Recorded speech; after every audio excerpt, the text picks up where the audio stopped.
Distinguished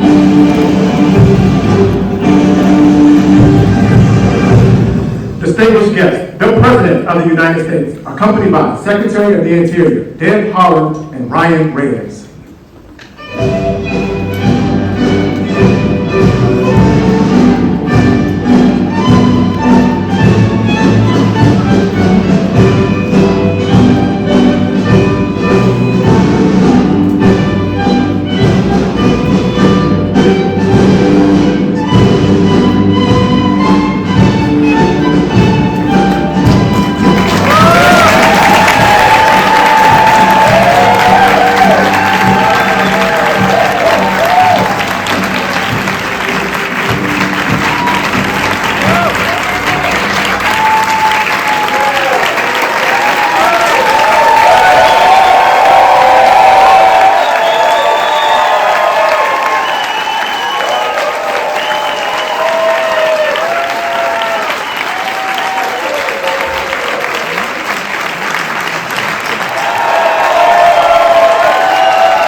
Thank you, Joe.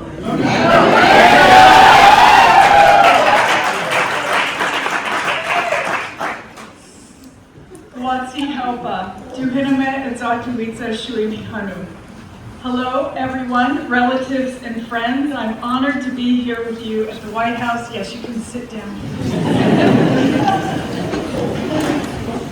I'm so honored to be here with you at the White House to celebrate President Biden's establishment of Chuckwalla National Monument and to reflect on the Biden-Harris administration's conservation legacy.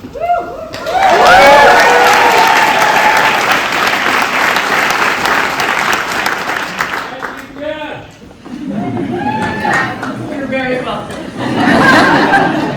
Hiking Painted Canyon with Chairman Tortes in the Coachella Valley last year was a highlight of my time as secretary, and I am so proud that I was able to keep up with it.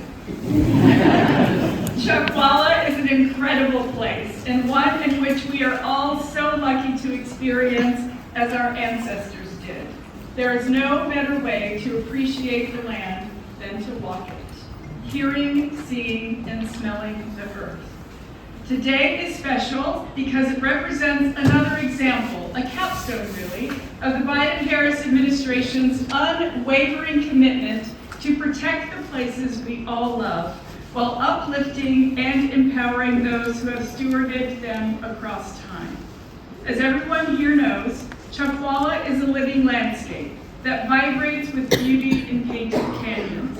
It's a place where desert valleys and woodlands provide a home for many species of plants and animals. It's a place that families and adventurers from around the world seek out for unmatched recreational opportunities. And it's a place that has been stewarded over millennia by our indigenous ancestors, as evidenced by the songs the tribes still sing today of the trails that weave across the region. When President Biden and I first stepped into these roles, we understood fundamentally that tribes must be at the forefront of our efforts to conserve the lands and waters we all depend on.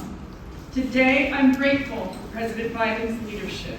I'm grateful he has listened to tribes and local communities across the country and has committed our administration to conserving the places that are core to our identities and to our shared experiences.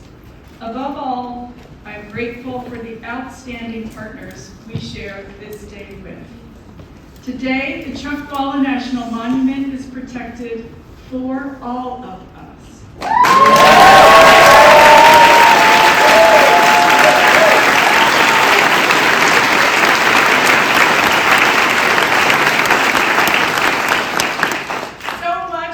But what we do is for our young people, for the next generations who are already inheriting this work and who will carry it forward with grace, expertise, and resilience. They are the ones who are putting so many of our investments made possible by President Biden to good use. And it has been my honor to work alongside them in our shared mission for a better future. Our next speaker is one of those young people. Everyone, please welcome from California, Ryan Reyes.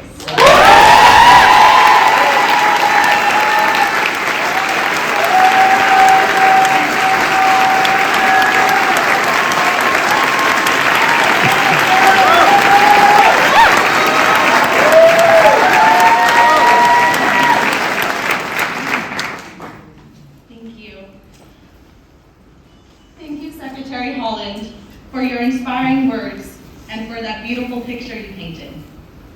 Hello, my name is Ryan Reyes.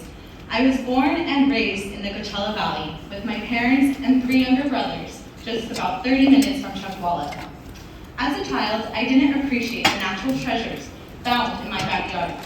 It wasn't until after I left California to go to college in a big city that I realized I needed to be around the mountains, the sun, and the beauty of the desert. I quickly returned home to the Coachella Valley to finish college and started coming regularly to Chuckwalla to hike, star gaze, and enjoy the beauty of the desert. After finishing college, I interned as a Chuckwalla Youth Ambassador for a nonprofit that works to protect California deserts. Then I joined the team at the National Audubon Society, a conservation nonprofit that works to protect birds and their habitats. It's been an empowering journey to learn how to advocate for these irreplaceable and incredible places we all need. And I plan to devote my career to environmental policy to protect these precious lands, waters, and animals. I realize how lucky I am to live in that magical place and how transformative it can be for our physical and our mental well-being. I want everyone to experience the magic of Chuckwalla. That's why designating Chuckwalla as a national monument represents more than just protecting land. It's an investment in our community's future. So families can enjoy the natural beauty around us. Scientists can explore its mysteries, and we can honor the cultural and historical landscape or significance it holds for so many. I want to thank Congressman Ruiz, Senator Padilla, and our partners with the Protect California Deserts Coalition, and everyone else who helped make today happen. And of course, our deepest thanks to President Biden. As a young person who feels the weight of the climate crisis, it means everything to know that we have a president who recognizes the importance of protecting these lands and waters for future generations. A champion who has never stopped fighting for us and our planet. A leader who has shown the world what bold climate leadership looks like. It's now my greatest honor to introduce him, ladies and gentlemen, the President of the United States, Joe Biden.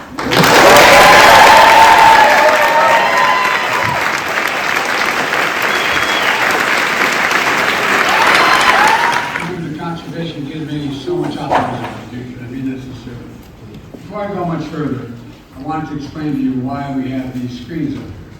I was hoping we were going to do this in place, so the American people that's being covered by the media would see what we're talking about, feel it, sort of taste it. This is as close as we can get. And as I speak, hopefully, they're going to bring up the areas I'm talking about so people get some sense of what we're talking about. But I want to make a special thanks to Secretary Deb Haaland for his incredible leadership these past 4 years. It scared the hell out of me.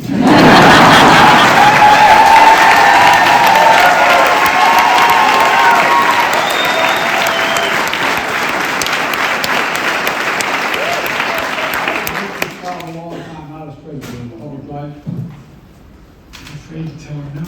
She doesn't take no for an answer on anything. I promise you, she has a list. Still, you've done a hell of a job. I'm so proud to have nominated you for that. Thank you for the job you've done. As you all know, I was in California last week where the event was supposed to be held. But we had to postpone it because of the fires in Los Angeles. Among the worst wildfires in California history. is devastating. For Kamala and for so many of you, it's home. She and I and our entire administration have been working closely with Governor Newsom, Senator Padilla, Senator Schiff, the entire congressional delegation, to make sure California has every possible resource to fight these fires and help the survivors.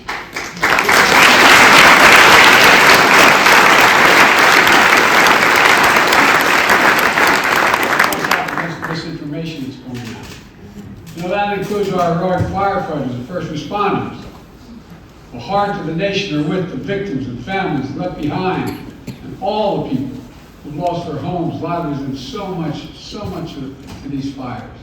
It's been devastating. It's incredible. It's incredible. Thousands of homes lost.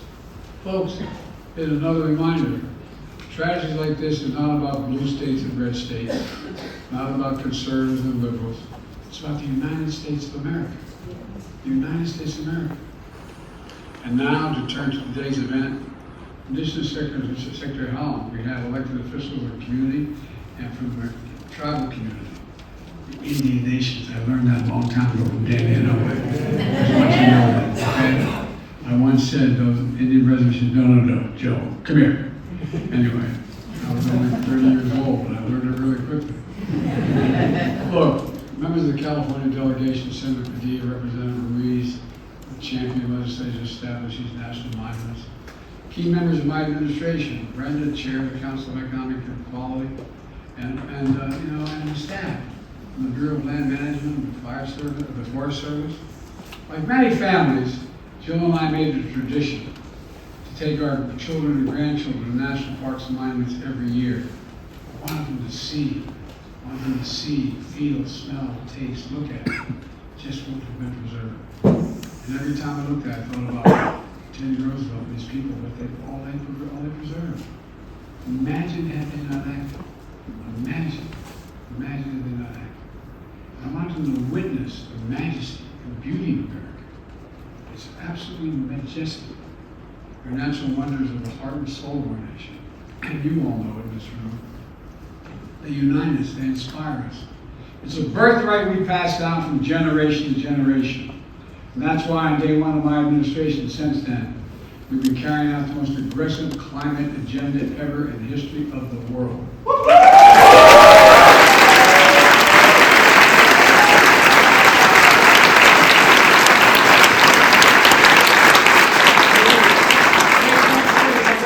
Because of you. Because of you, including the historic steps to conserve our natural resources for the ages. My second week as president, I signed an executive order establishing the first ever conservation goal to protect 30% of all our lands and waters everywhere in America by 2030. 30%.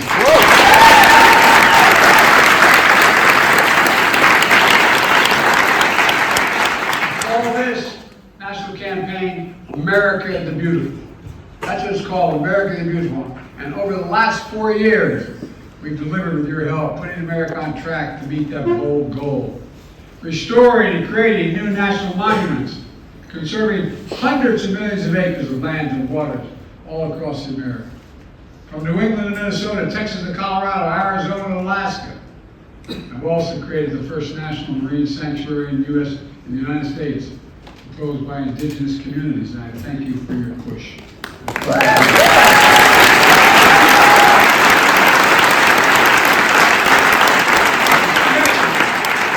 116 miles along the California coast, 116 miles to protect the natural and cultural resources, while also supporting our progress on offshore wind, I mean.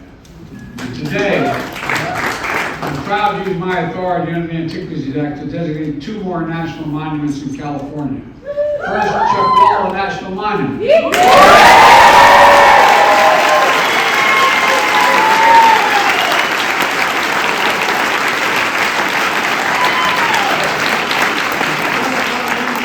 monument will protect more than 624,000 acres of wildlife habitat and sacred ancestral lands. Ladies and gentlemen, together with prior designations, we're going to create a contiguous corridor along the Colorado River and nearly 18 million acres of protected land, the largest in the lower 48 states.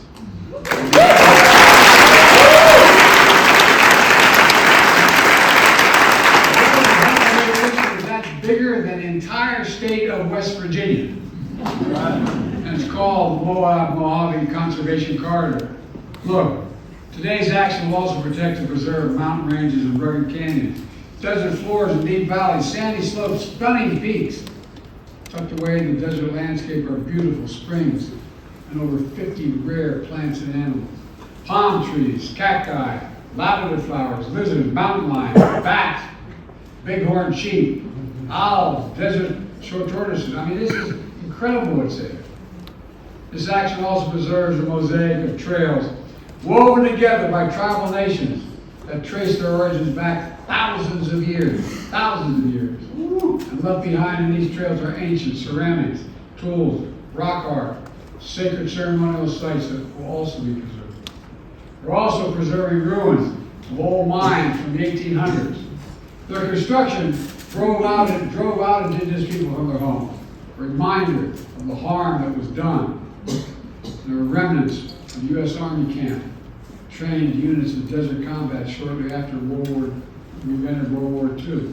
For generations, this place of wonder has attracted outdoor enthusiasts from hikers, horseback riders, exploring these vast lands, as well as scientists and geologists who are studying how the earth evolved. Many veterans also returned here to heal their wounds, mental and physical, and invisible wounds as well, seeking solace and serenity in ways that only nature can provide. And you all know that. Only nature can provide something, nothing else. And next door to this monument, solar energy is being built, which proves what I've often said. We don't have to choose between the environment and the economy, or between conservation and clean energy. We can do both at the same time.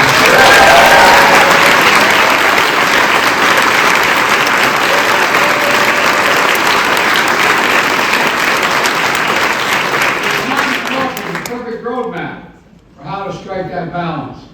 It's a key element of our climate agenda. It includes the most significant climate law ever in the history of the world. That's not hyperbole, that's a fact.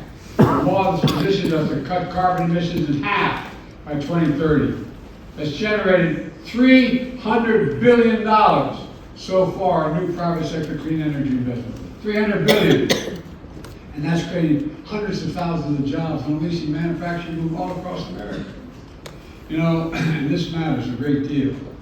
Second, the second national monument I'm designating today is this it's important. I didn't mispronounce it. Saltillo Highlands, Northern California.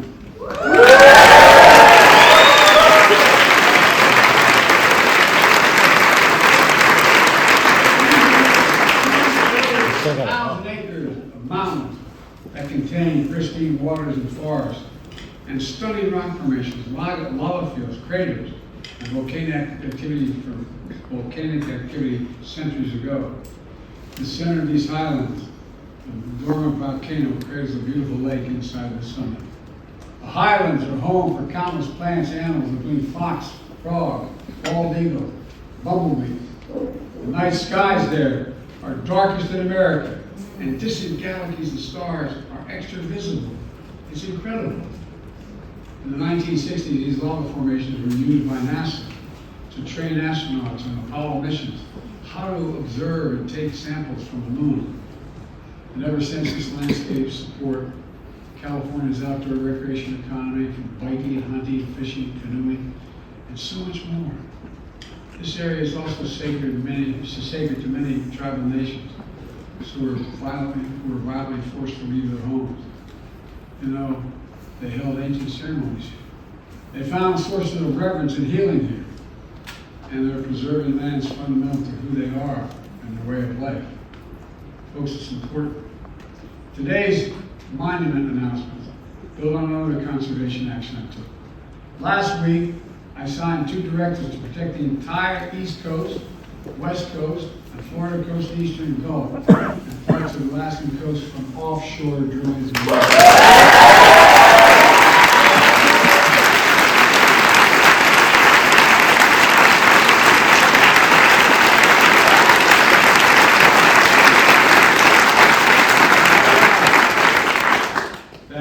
big deal.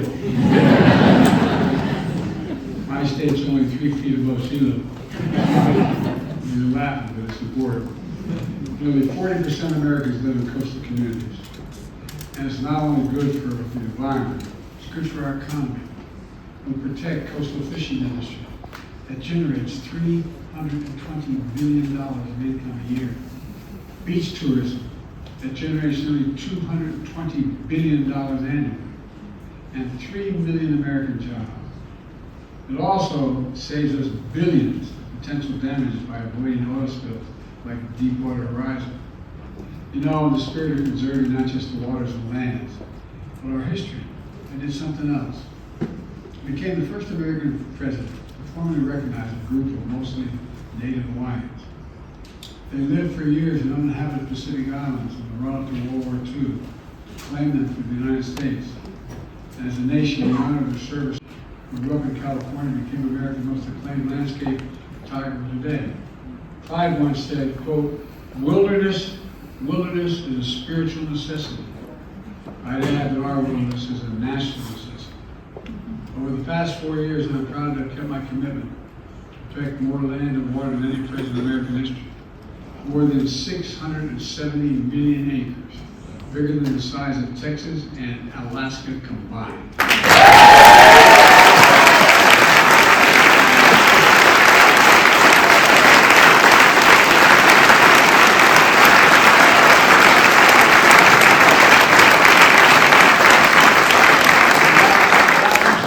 We could have never done it. It's about our planet, our people, it's about America itself.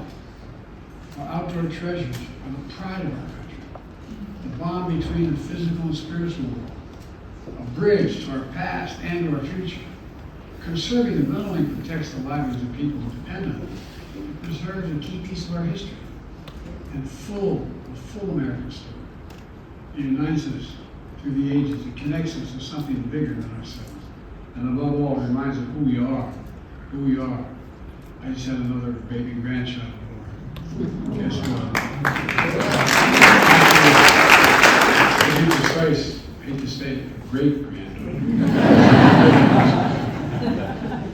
And guess what? Think what this means for your children, your grandchildren, your great-grandchildren. I mean it sincerely. Think of what it means if we don't do this. Above all, it reminds us of who we are. We're the United States of America. And there's nothing beyond our capacity. We do it together. I want to thank you all again because it's not hyperbole. Could have never done any of this without the support of the people in this room. You stepped up, you made the case. People listened to you. Ordinary people listened to you about how important this is. And by the way, if I had my way, I'd make sure everyone can see the natural wonders because they have a more reverent view of who we are. Folks, God bless you all. May God protect our troops. Thank you.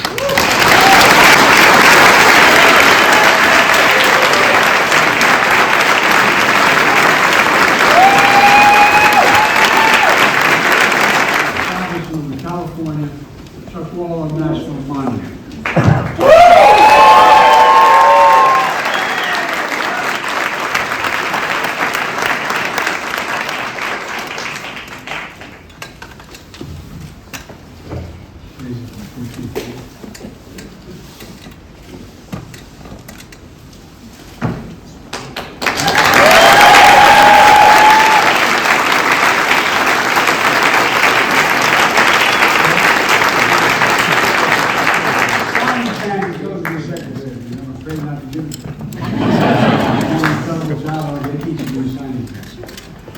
All right. You're welcome.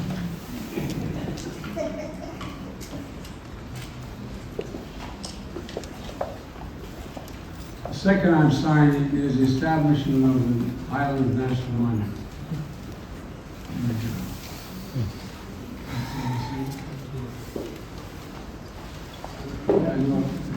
Sorry. The day of this hand. You'll fill in the dates here, guys? All right. 14th, sir. I know that. Thank you.